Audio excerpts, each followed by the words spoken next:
Hello, friends and nonprofit leaders. This is Laura Zelke, your host for the Your Nonprofit Life podcast. Today, I'm excited to introduce you to one of the most unique nonprofit organizations I'm aware of. In fact, as far as we know, this is one of only 2 organizations with this mission in the entire world. So before I introduce you to my guest, let me set the stage a little bit. Like many of you, my family switched to Sunday services online when the pandemic was declared. Last Sunday's sermon was based on a passage in the book of Numbers in the Hebrew scriptures where the people were being bitten by snakes. Not exactly the kind of story you're expecting to hear on a Sunday morning. Then the priest shared a story about her own experience being trolled by a snake in her backyard. She cannot stand snakes. Okay, so maybe you're now thinking about all the movies you've seen where snakes are the representation of evil, or maybe even they're the villains themselves. Well, today we're here to flip the narrative around snakes and learn about them from a completely different perspective. My guest today is Melissa Amarillo, the founder and executive director of Advocates for Snake Preservation, ASP. Isn't that a cool name? Melissa has been fascinated with snakes since she was a little girl, but it wasn't until she was in college that she saw her first rattlesnake out in the wild, and that experience changed the trajectory of her career. Over time, Melissa realized that she had a gift for helping people better understand snakes. And no, this has nothing to do with being able to speak Parseltongue. She was helping people better understand snakes, not snakes better understand people. Okay, just want to get that part clear. She realized that being face-to-face with people, she knew how to break through the misinformation and could help people care about the snakes they might encounter in their yards or out on a trail. Melissa focused her passion, started a nonprofit from scratch, and is now the first paid staff at her organization, the executive director. Her story will inspire and educate you. So let's get to it, shall we?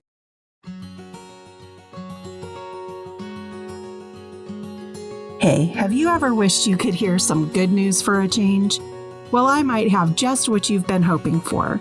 Welcome to Your Nonprofit Life, where we remove our rose-colored glasses and explore what leaders are actually doing to move their nonprofits from messy to thriving without burning out in the process. I'm Laura Zelke, Director of Member Experience for the Nonprofit Leadership Lab. Join me each week to explore the ups, downs, and whoopsie daisies of your nonprofit life. Let's get started. Well, Melissa, I'm so excited to have you as a guest on the Your Nonprofit Life podcast. Thank you for saying yes. Hey, Laura, I'm so excited to be here. It's so nice to get to talk to you this way after interacting just via mostly Facebook for so many years. I know. It's a whole virtual friendship, I guess. You know, people often talk about virtual relationships and if they can be real. And it's like, yeah, they can. I mean, I met my husband online, so I know that the people behind the Facebook posts are actually real people, and I've been following your journey. I think you've been a member of the lab since the very beginning, right? Yeah, I think I was part of the inaugural group. Yeah. 4 years. Yeah, we call you guys the OG. The original group. Yeah. And I remember you have such a unique mission that you've always just kind of stood out in my mind as someone who really is doing something very unique. It's not something that you know about the dog and cat animal shelters, but to have an organization with your mission feels more unique. And we'll talk a little bit about that later, but wanted to see how you're faring in this polar vortex and cold snap that we've got going on in the United States right now. Oh, well, here in the Southwest, I mean, we're pretty spoiled. So I normally live in New Mexico in the mountains, and I understand at our house, we did get 6 inches of snow last night. Kind of like a typical sort of winter storm there. But at the moment I'm in Tucson, and it's a cold front, yes, but it just means the high today is only like 62. Oh, gosh. Not too bad in Tucson. No. So that's very cool. Well, my husband and I, we moved out here, in 2000. And the thing that we miss, I live in North Carolina, is just the actual mountains. And we've driven through the desert part, but I miss like the Sierra Nevada mountains. Mm-hmm. There's just not really anything out here quite that high, but just our country is really beautiful and very diverse. Totally. Yeah, thinking about New Mexico, Arizona, it's the perfect location for your mission. And so I was wondering if you could tell everyone a little bit about ASP. Yeah, so I'm the executive director and one of the co-founders of Advocates for Snake Preservation. And our tagline is that we change how people view and treat snakes. And I find it intriguing because we don't tend to think of snakes in a positive light. And I'm curious, how did you decide that this is something that you wanted to do with your life? Like, have you always liked snakes, or was it something that you kind of grew into? Yeah, so it's funny that you mentioned that, we don't usually think of snakes in a positive light. So that is like the short answer of why we started this organization, because most people don't think of snakes in a positive light. And for those of us that do, like, that's really obvious that you're weird. Those of us who do like snakes. Right. So like when I think of movies, I particularly go straight to Harry Potter, to be honest. And I think of Nagini, and Nagini ends up kind of being the villain in the movie. And it seems like whenever there are snakes, it's not a positive thing. How did you, Melissa, come to that? You grew up, Harry Potter's around, you're reading novels or whatever. How did you come to have this like really positive view of snakes? So I'm actually like old enough that my childhood was behind me by a bit before the Harry Potter books started coming out. So I didn't have, maybe it would have been different because it was something, I love them now. So that probably would have been something I was into as a kid. Maybe that would have changed things. But I think like a lot of kids, I was really into dinosaurs when I was little. I checked out and read every book on dinosaurs at the library. And, at some point, kindergarten age or preschool or something, when I finally realized that I was not going to find this fertile dinosaur egg so that I could actually have a pet dinosaur. Because the idea of digging for fossils, even though what we've learned from that was really interesting to me, but that actual thing did not have a lot of interest to me. I also, like a lot of kids, really liked animals. We had a dog. I liked seeing them do things and touching them and holding them, the usual stuff. So my interest in dinosaurs started to wane a little bit because I realized that they were never going to be that. And so from there, I shifted on to crocodilians, alligators and crocodiles. And I grew up in Kentucky. And so a couple times as a kid, we went to Florida for vacation. And I had seen a movie, I don't remember the title, but the premise is that this little girl brings back a pet alligator from Florida to her home in New York City. And a parent gets mad and flushes the alligator down the toilet, and then it, radioactive or whatever, something happens, it gets giant and I remember that movie. I think it was called Alligator. I don't remember the actual title, but I'm pretty sure it was one of those Elvira on Saturday afternoon movies. Yeah. I totally remember that movie. I will say I was checking the toilet every time I sat down for a while after that movie. So yeah, there's nothing really positive about alligators or reptiles from that movie. It was totally this monster, destroys the city or whatever. But what I took out of that movie was, so I can get a pet alligator in Florida? Just convinced that, everywhere, every gift shop, I guess, that we would go to in Florida would have these pet alligators. And I would definitely be able to convince my mom and grandma to let me bring one back. And that did not happen. I don't remember seeing any baby alligators for sale anywhere in Florida. I mean, I'm sure that my mom and grandmother were trying their best to steer me away from that if there were any available. So no pet alligator. So I was kind of dealing with that. And one day my dad was working in our garden and he yells for me to come outside, and he had found a little garter snake, which are those dark green or brown snakes, often with bright yellow stripes running down their back. They are very common in backyards throughout the United States, except where I live now in the Southwest because it's too dry here for them in most places. But that's usually the first snake that everybody sees as a kid if they see one, and the first one you hold. And that's what happened. And he sort of handed it to me, and I was just holding this beautiful animal who, in some ways, so they're also reptiles like alligators, but this one was in my hand already. I had it, and I asked my dad if I could keep her, and he said yes. That is what started my fascination and love of snakes, was that stinky little garter snake. Wow. I think you're right. I want to say the first snake that I ever saw was a garter snake in our backyard. I was not handed it, though. It was more like, stay away from that. It's a snake, that kind of thing. And I remember one time I grew up in Northern California and we went camping. That was our vacation every year. And one year we went to Santa Cruz, and there was a kid at Santa Cruz Beach who had a gray and yellow snake wrapped around his wrist.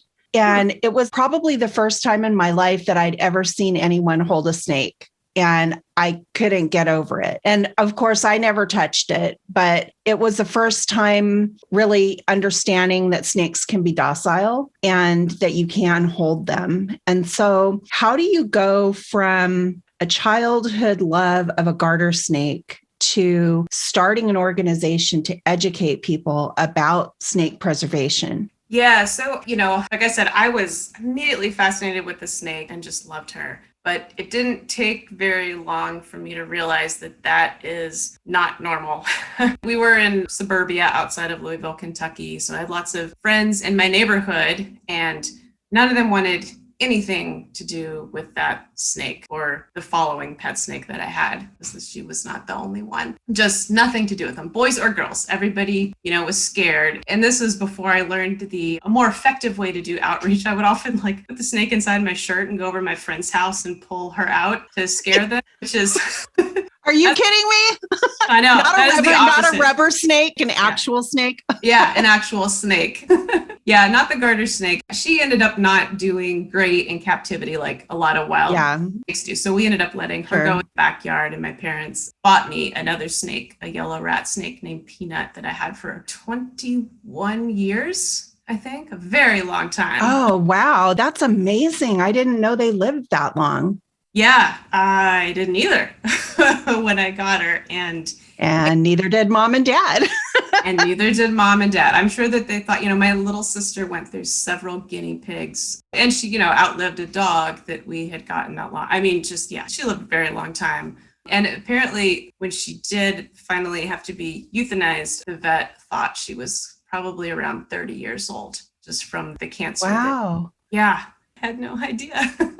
And they're not very big snakes like you might think. So I'm guessing some of the really big ones probably live even longer than that. But that's one of many things that we don't know a lot about snakes. So, I realized that, my friends had this apprehension, this is the kindest way to say it, about snakes.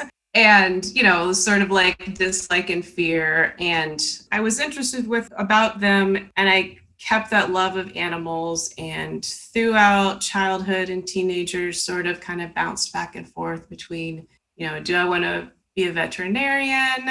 And then there was a camp, 6th grade camp, I think, at a local nature preserve and nature center. And the guy who ran that nature center, I thought that is the coolest job, because they had lots of animals on display in the center. He got to, teach science stuff, but it was so much more interesting than my biology class in high school. So he was the one, because I asked him at some point latter part of high school, what kind of degree did he do to do that? And he said that it was wildlife management instead of a strict biology, where you're more sort of learning the science. That wildlife management was more of an applied. Conservation wasn't even a word that I think I thought about or really knew in high school. So I went to school for that. I had actually, in the latter part of high school and early part of college, had started volunteering because I wanted to get some experience doing animal stuff. Once I had decided not to go the vet route, I wanted some experience with wildlife. And the only wildlife thing that I could find that would take a teenage volunteer was a raptor rehabilitation center, Raptor Rehabilitation of Kentucky. And aside from Girl Scouts, which I also did, up until I was 14 when I decided I was too cool for it. The Raptor Rehabilitation Center was also my first experience working with a nonprofit as a volunteer. but also doing some hands-on experience with real wildlife. Like a lot of wildlife rehabilitation centers, they take in animals that have been injured and try to rehab them and let them go again. But they also keep some of the animals with permanent injuries that wouldn't be able to survive on their own, and they use them to do environmental education. Because a lot of the animals that end up at rehab centers are there because of something human caused. They were shot, they were hit by a car, they were poisoned, their habitat's being encroached upon. And so we would use those animals to teach. And that is where I discovered that as long as I'm talking about something I like an animal, I loved getting up in front of people and talking about those birds, like just loved it. So I had kind of moved away from snakes at that point. Still had Peanut. This is still she's only maybe 10 at this time. And I still had Peanut, so I still liked snakes, but because of that opportunity with birds, I kind of did bird stuff for a while. And from there, I got a job in the middle while I'm pursuing that undergraduate degree in wildlife management. I got a job with the Peregrine Fund, who at the time, and they still are, were near the Grand Canyon in Arizona, reintroducing California condors. Wow. Yeah, it was for someone who is into big birds and especially vultures. I just have a thing for animals that nobody else likes, I guess is part of it. But vultures are like super smart. I know people think of them as gross because they eat dead stuff, but we always said when we were doing our presentations, if no one was around to eat the dead stuff, how gross would our world be? Right. Laying around rotting.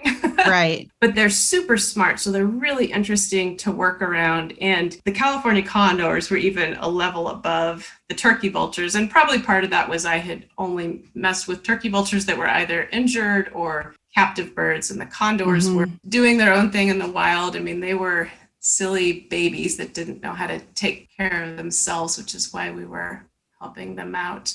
I recall learning about a California condor. Their wingspan is massive, isn't it? Yeah, it is really big. So, we think of like bald eagles as being really big, and they are. Their wingspan is around 6 foot.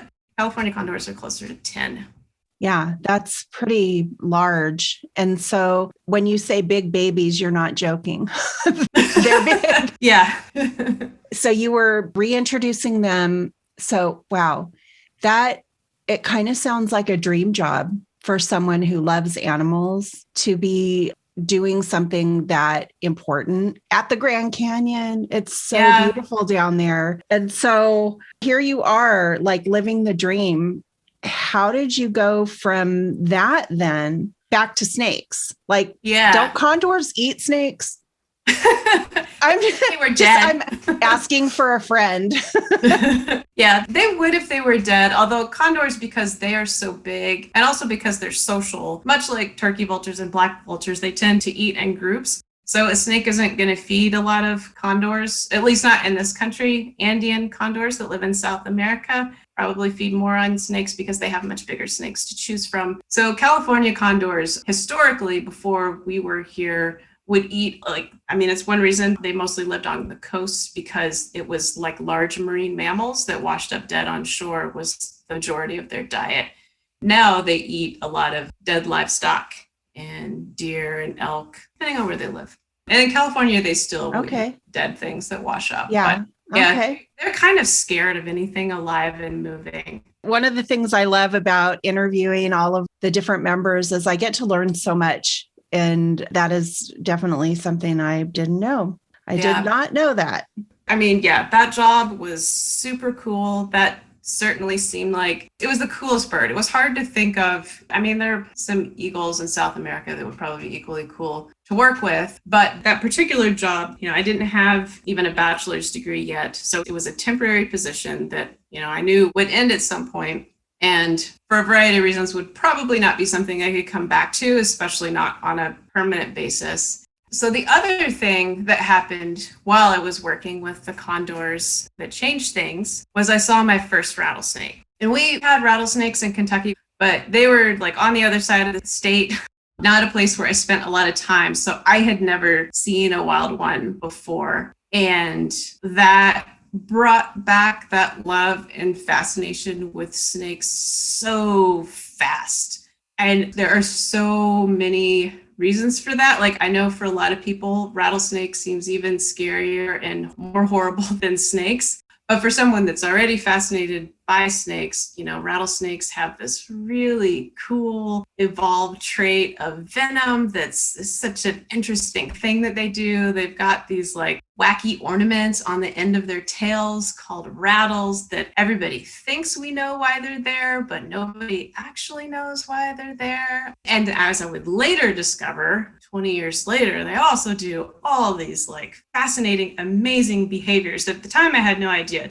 But sight of it, it was just like, wow, rattlesnakes. I saw my first one. A friend of mine from Kentucky came out to visit me while I was working on the Condor project. And we traveled to some other places in Arizona because that is the place you come to on Earth if you're interested in snakes, especially rattlesnakes. And we saw this little species of rattlesnakes that lives in the mountains that are called rock rattlesnakes. And they're tiny, like adults are only a couple feet long and about as big around as like an adult male human's thumb. I mean, they're really little. They look like babies. And yeah, setting eyes on them, I was like, that's it. I'm moving back here and I'm going to work with them. Wow. And I did. Wow. Out here in North Carolina, we don't really hear about rattlesnakes too much, but there's one snake that everybody really is fearful of, and that's a copperhead. So is that an appropriate fear or is it exaggerated, do you think? With snakes in the US, it is always exaggerated. So copperheads, like rattlesnakes, are venomous. Copperheads and cottonmouths, so they're also sometimes called water moccasins. Those are the most closely related snakes to rattlesnakes. So they're all pit vipers, which means that they've got, it looks like nostrils. It looks like they've got these big nostrils on their face, but they're actually heat-sensing pits, which are another way that they can perceive the world. Think about scenes from the movie Predator when you can see like infrared stuff. So snakes, we assume that that's how it's interpreted for them too. So copperheads are also pit vipers, and they're also venomous like rattlesnakes. Their venom is relatively weak compared to a lot of other venomous snakes, but that doesn't matter. I mean, it's still very painful to get bit by one. And unlike rattlesnakes, they don't have that rattle, which I think makes a lot of people feel safer because they assume that snakes always rattle before they bite. And that is unfortunately not the case. Just snakes bite humans in defense because they're scared, because they don't feel like they have any other option. They have nothing to gain by biting us. We're way too big for them to eat. Like most snakes, they have to swallow their food whole. So they have no reason to mess with us or children. I mean, a newborn baby is also too big for the largest snake right. to eat. Right. Or our dogs. So, they don't want to do that. And, the only reason that a bite happens is mostly because people are picking them up or messing with them. And then the other times it's because someone didn't look before they put their hands or feet somewhere and set it close to or on a snake. Right. And so they're not seeking us out to destroy us. No. There's no secret snake plan to take over the world. Nope. So you fell in love with snakes again, reignited that flame. And was Peanut still around at this point? Peanut was still around. So she was doing her mind tricks on you to get you to get back into spending your time with snakes. What I find interesting is that you've taken your fascination and turned it into a nonprofit organization where you actually help people understand snakes better. So I expect that I'm not the only one learning from you on this podcast. And when did you decide, you know what, I'm going to start a nonprofit for this? Like there's enough work to be done, re-educating people about snakes, that I'm going to do this because I know you've been in the nonprofit leadership lab for 4 years. And when you started, you still had a job, like you were still working like a regular job, right? And You've only recently now, this is what you do full time now, right? Yep. Yeah. So go ahead and tell us a little bit about that. Yeah, so that decision to come back to Arizona to work with snakes, I did do that and finished my bachelor's degree at the University of Arizona. Had a couple like science jobs doing like traditional conservation biology, you go out and you're trying to figure out if something that humans are doing, trying to reintroduce fire or building a new golf course or housing development, like how that affects whatever animals or plants or place that you're interested in. And so I worked at quite a few jobs that those questions, but about snakes and other reptiles too. We had to study the tortoises and things as well. And then eventually I went to graduate school because I thought that the best way, the most fun way, the thing that I wanted to do was to be an academic, to be a professor, to teach other people, and to get to do my own research projects. Because research is a lot of fun. That curious mind of like, what are these animals doing and why? Like, that's what you get to do, is ask questions and answer them. So at that same time, as I was getting to that point of being in graduate school in Arizona and, thinking about next steps, I had also at that point been working in the field at those conservation projects for about 10 years at that point. And because most of the field projects I was working on, because they were, conservation is all about what are people doing and how can we do it in such a way that's not harming the planet, basically is a simplified way to do it. So a lot of our work, we're working at places where we would run into the public. So when we were studying the effects of the golf course, we would run into golfers and we would run into the house. When I was at a national park studying fire, I would run into people who were out there hiking. And, I was often doing radio tracking, which means that you're swinging this giant metal antenna in the air to figure out where your animal is. And that attracts attention. People are interested in science. And, so they, what are you doing? What are you after? They were always really interested in what we were doing. And then when we told them who we were studying, it changed. And at best, people would be kind of apathetic and just sort of, why would we care if this has a negative impact on snakes? And at worst, from my opinion, they would just be like, well, wouldn't that be a good thing if the golf course drove all the snakes away? Why would we want rattlesnakes here? Right. Yeah, and after encountering that for so many years, and then being at that point in my studies where I needed to start to think about what the next step was going to be, I realized that it really doesn't matter how much we know about what is or isn't good for snakes. If people don't care, it's not going to go anywhere. I want to stop right there because what you just said is powerful. And that is, all the research in the world isn't going to make a hill of beans a difference if people don't care. Yep. What happened after you had that realization? So, I realized just looking around at what was already out there, a lot of animals don't have that problem.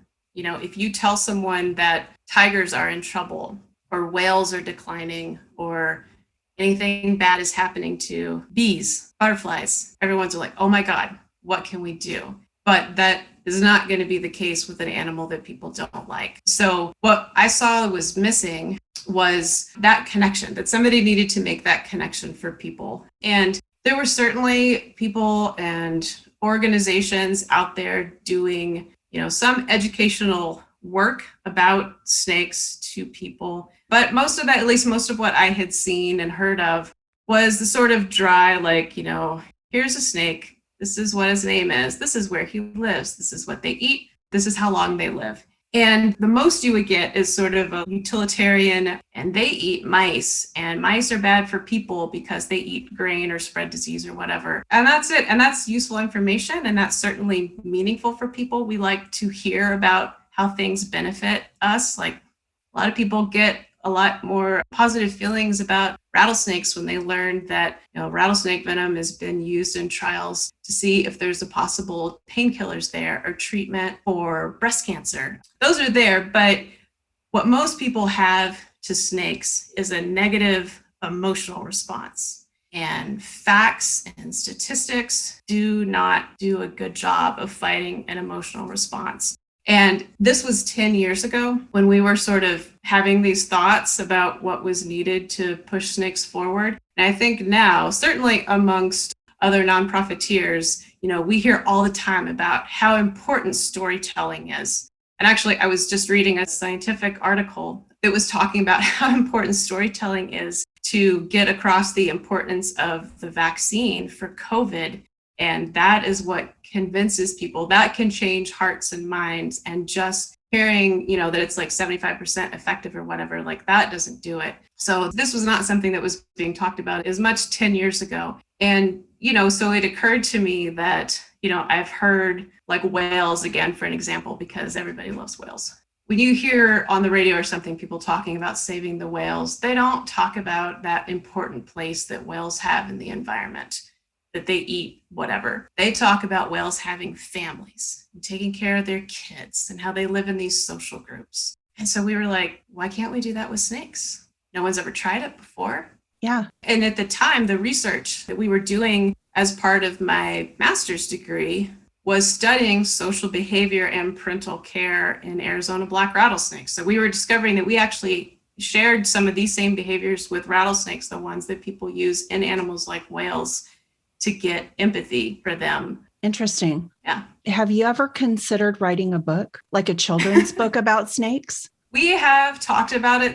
We have a meeting coming up soon with our board. That's a special thing just to talk about some new project ideas. And one of them was another one of our board members sort of started sketching out like a to Z book about rattlesnakes for little kids. Just, some cool thing with every letter. You've seen those books before. Yeah, I have. I think that it seems like the next logical step, as far as things that you're doing, because the fact that you're grabbing onto storytelling is really important. That's where we get all of our negative emotions. I was thinking while you were talking, even before Harry Potter, there was Indiana Jones. Yep. The very first one, Raiders of the Lost Ark. And snakes are very rarely put in a positive light. Although I have to say, there's this one scene where he's running into a plane and there's a snake in the seat. And the guy's like, that's my pet snake, Reggie.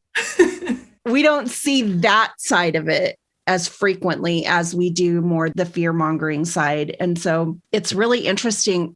I follow you on social media, on Instagram, and it seems like you are using storytelling in your Instagram to educate the public about the different, just, I guess, the lifestyle of a snake. Yeah, we do. So instead of having an article, or now we're moving more stuff to video that's just sort of, this is how rattlesnakes take care of their kids. Instead, we will tell a little story about Woody, where you get to learn about how Woody took care of her kids. Woody is an Arizona black rattlesnake that we've known for a very long time now. And so we'll use that to tell stories. And that method was something that we got. It was just kind of natural. Everybody has names. And early on, relative to starting the nonprofit, we started giving names to some of our research animals instead of numbers, because they're so much easier to remember. It just actually made sense. That was how we were able to get away with it with my boss at the time, who really did not like this idea. But we kept doing that. And one of the reasons is this is something that Jane Goodall has spoken about a lot, who is, of course, like a hero. That changes everything. Talking about someone who's the name Woody instead of just female snake number 124, it brings them to life. And using names and using some story to illustrate a behavior, I think, tends to stick with people. And for us and our mission to change their hearts, and so then they'll change their behavior, it makes them see the snake in a different way. It's not this cold-blooded killer who's laying in wait to attack us and our dogs. This is a mother who has kids that she needs to defend and food that she needs to get. And just, it gets you thinking about them as having these little lives in the same way that we know that other humans do, the same way that we think about our dogs and cats, and that people are actually starting to talk about and think about a lot of other animals too. Yeah. And so when you say like one of the goals is to change the human behavior towards snakes, could you paint a picture of that for me? Like, what behavior are you changing? Yeah, so the fear and sometimes hatred of snakes has a lot of everyday negative consequences for snakes. And that can manifest itself in different ways. So a lot of people will swerve if they see a snake on the side of the road to run over it. If a snake shows up in someone's backyard, especially if it's venomous, But oftentimes, even if it isn't, they'll take the shovel to their head. I mean, that's real common. The kind thing to do somehow is to move them so far away that they're outside their home, which is also not a happy thing. On a bigger scale, there are these events called Rattlesnake Roundups, which I don't want to get into a lot of detail because it's this whole other thing, but basically it's like a state fair that also has a pit of snakes that people have gone out, kidnapped all these snakes from their den over the winter while they're sleeping. They pump gasoline into it. The snakes come out because they can't breathe. They gather them up by the tens or hundreds or thousands, and they slaughter them in front of people, like at the festival. You pay to come see this, and then you can like skin your own snake. Wow, that seems so barbaric.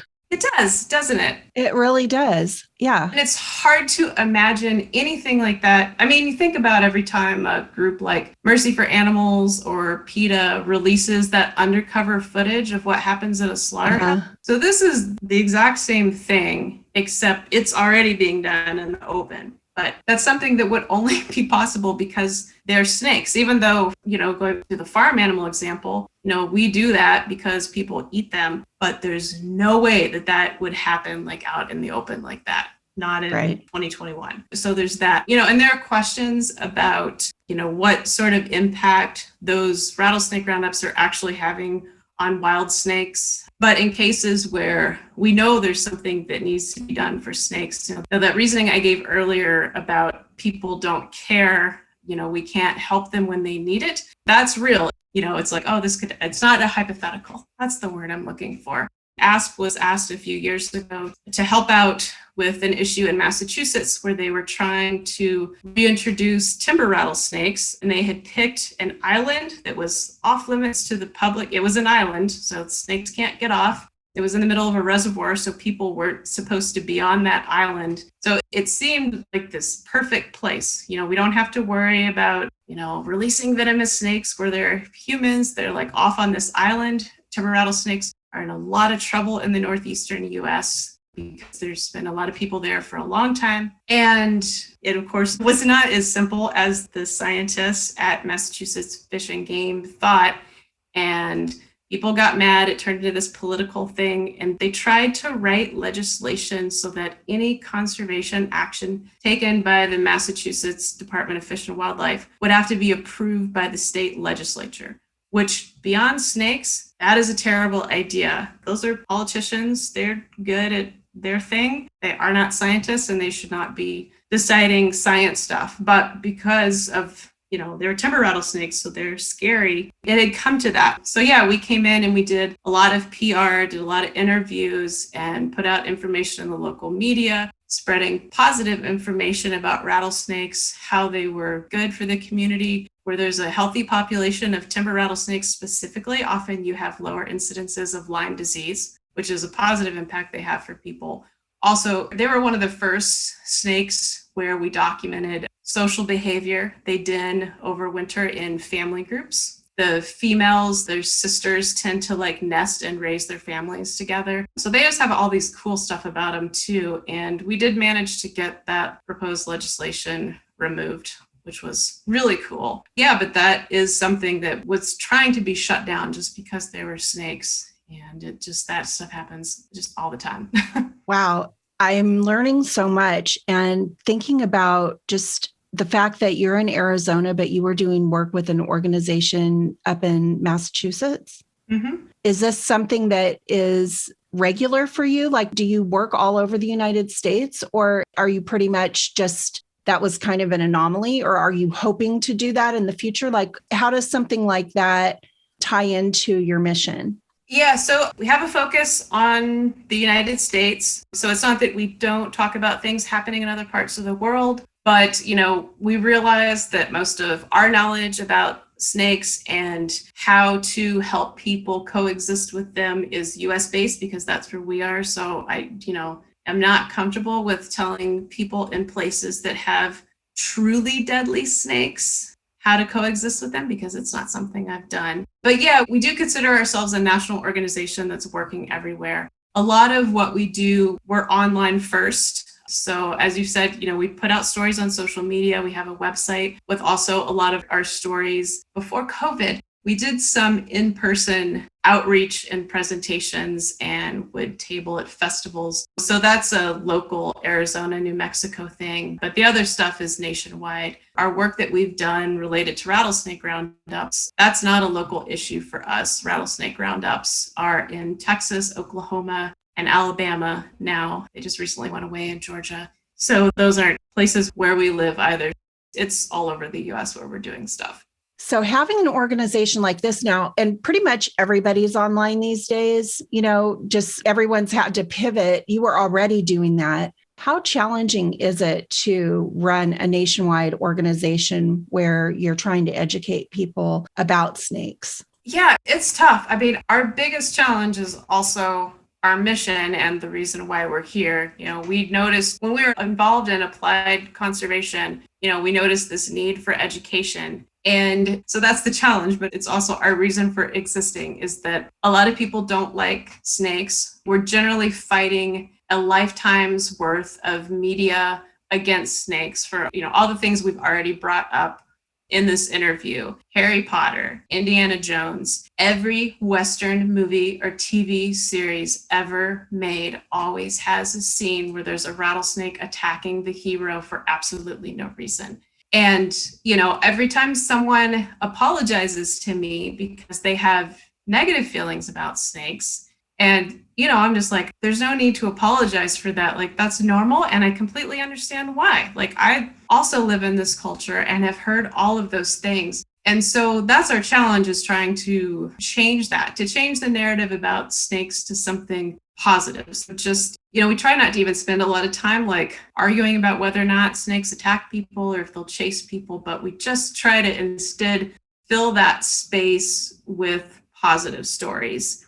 And thankfully, going back to research that we started and were doing a decade ago, and using remote cameras and time-lapse cameras and now GoPros and some other stuff, we have video footage of snakes when they're not around a human, so that you're seeing something other than that scary defensive behavior, but we actually can show people what their lives are really like. And that's helping us tremendously, especially doing things online, because we have something to show people. And so it's not just about, like what you mentioned at the beginning, seeing somebody hold a snake. And, when I go out, hopefully again, and talk to kids at school, I have captive snakes that I bring out. And that also makes a very good positive impression on people and can make a real difference. Just like you said, seeing that a snake is something that can be handled. It's not always a scary situation. That is relatively very easy, but that is something that can only be done at pretty small scales. So trying to come up with those stories and show things by video is another kind of challenge. But we enjoy doing that because that's who snakes really are. They are those snakes in the videos. They're not cute as the snake wrapped around somebody's wrist like a bracelet really is. That's not their normal behavior. And we really want to encourage people to appreciate them for what they are and what they normally do, because it's really cool. Yeah, it's fascinating. And I have to say that I hear your passion and I've learned so much. And I think that's why I follow you on social media, because snakes, I would say I'm one of those people that has averse reaction to it, and a lot less so since knowing you and knowing about your organization. And maybe rather than, shrieking in fear and running back in the house, if I were to see a snake in my backyard, I might look at it a little bit more with curiosity and fascination and go back in my house. Really? That's about all I can promise. That's all we really want people to do. Right? Like, that's the change of behavior, is don't go kill it. Yep. Just look at it and watch it move and appreciate the beauty and stay away. Yeah. Like, you don't need to go pick up every snake that you see, and you don't need to kill every snake that you see. Right? You're trying to change our human behavior towards snake. Just let them go their merry way, because they're probably on a mission. Mm-hmm. They're probably either headed to the grocery store to get food for the kids, or they're headed back. Yeah. See them, enjoy them, stay back. Yeah. It's not a danger to some. It's as much for them as it is for us. You get to see cooler stuff when you're not going to pick them up. So Yeah. It's like, oh, I don't want to convince people to go approach every snake they see. Yeah. We don't. I mean, we hope that you'll enjoy seeing them the same way that people enjoy bird watching, because you have the chance to see some really neat behaviors. And because people don't watch snakes as often as they watch birds, most often if you get to see something, it's something that very, very few people have seen. But yeah, that's kind of it.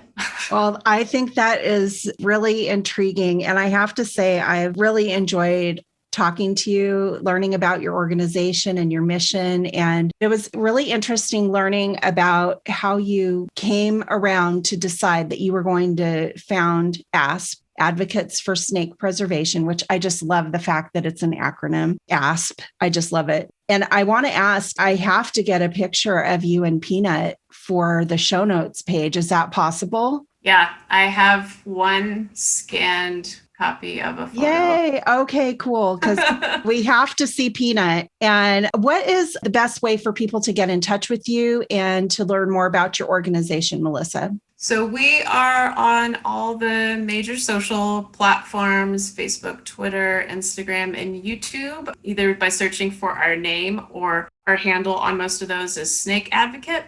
And our website, where you can see more videos and read snake stories, is snakes.ngo.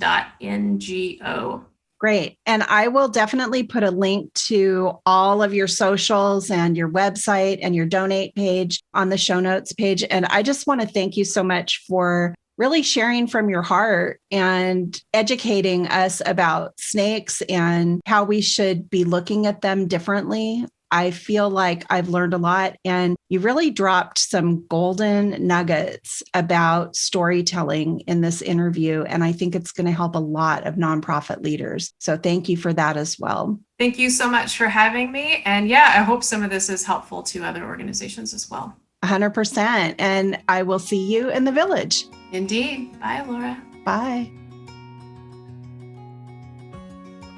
Thanks for listening. To access the show notes or share feedback on this podcast and link over to our socials, visit our website at yournonprofitlife.com. That's yournonprofitlife.com.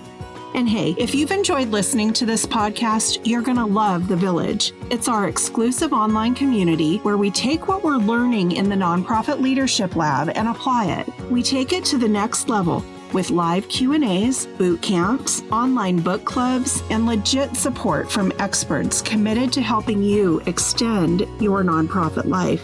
By the way, since we're just getting started, it would mean the world to us if you'd subscribe to the podcast and leave a great review on iTunes. The reviews will help us get the podcast in front of more people as we try to take the whole sector from messy to thriving. See you next time.